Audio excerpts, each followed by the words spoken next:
المسجد الأقصى الذي باركنا حوله لنريه من آياتنا إنه هو السميع البصير আল্লাহর কোরআন সত্য কিয়ামত পর্যন্ত কেউ ভুল বের করতে পারবে না। কোরআনের ভুল ধরতে যাইয়া বিধর্মীরা মুসলমান হয়েছে, নবীর এমন আছেরা নাই। আল্লাহর কোরআন কোরআন মিথ্যা হবে না, পশ্চিম কালে হয় নাই, হবে না।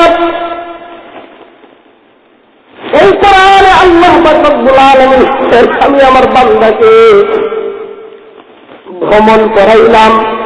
নবীজি বলেন আমি সামনের দিকে আরো একটু রওয়ানা, দেখতে পাইলাম একজন মানুষ কিছু সংখ্যক লাকড়ি ধরে করে, লাকড়ি যখন বিশাল হয়ে যায়, বোঝাটা যখন বড় হয়ে যায়, লাকড়িটা দেয় বার